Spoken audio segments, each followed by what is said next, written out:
جايه نهضر في واحد الحاجه اللي طرات لي وانا ما مسامحاش فيها.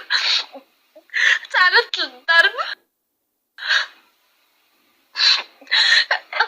من طرف بنات مصريين. كنت انا وراجلي في كارفور وكنت باغا ندخل الحمام. دخلت الحمام وكنت قابضه بنتي وانا خارجه كنت باغا نشرب. جات واحد البنت دفعاتني، جيت انا ما ديتش فيها، ما ديتهاش فيها، جيت من مشيت نشرب يلا كنشرب بنتي لقيتها شدتني بشعري. ملي جيت نحيد لها يدها لقيت اختها قبضتني في يدي. بقاو عليا انتوما المغاربه سحارات، انتوما المغاربه خطفت الرجاله، انتوما المغاربه انتوما المغاربه. بقاو كيعايروا لي. جات وحده فيهم ضربات لي الخدوم، ثلاثه كيضربوني وبنتي يلا عندها عام طيحها لي في الارض. بقاو كيضربوني وانا ما درت لهم والو، حتى انا اصلا ما كنعرفهمش وما عمري شفتهم. جا راجلي يعيطوا له قالوا له راه مراتك شي بنات ضربوها، جا لقاني سخفانه والبنت مرميه في الارض.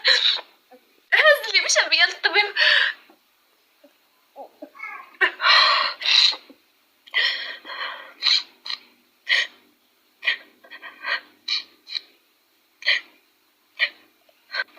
الطبيب كتب لي ورقه بلي انا تضربت وتعداو عليا.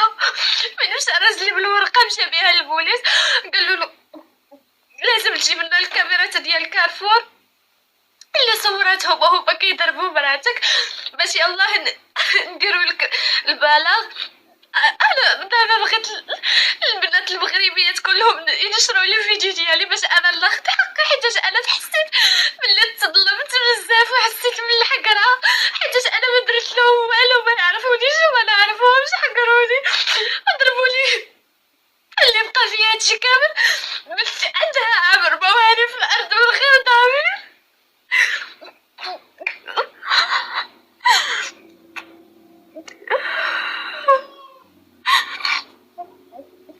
انا ما كنصور هاد الفيديو باش كل المغربيات يوقفوا معايا وينشروا الفيديو ديالي باش يكبر الجميع، باش يشوفوا الناس عرفوني في التصوير في الفيديو الكاميرا. واللي عرف هاد البنات يقول لي شكون هما باش ناخذ حقي. انا راني تظلمت وتحسيت بالحقره حيت انا ما كنعرفهمش وما درت لهمش والو، يضربوني بداك الضرب الخايب ويطيحوني في الارض. 4 البنات انا ما درت لهم والو، ما نعرفهمش. خصني كل الناس يشروا الفيديو ديالي باش يشوفوا الناس، باش يتعرفوا على داك البنات يقولوا لي شكون هما، حيت انا باغا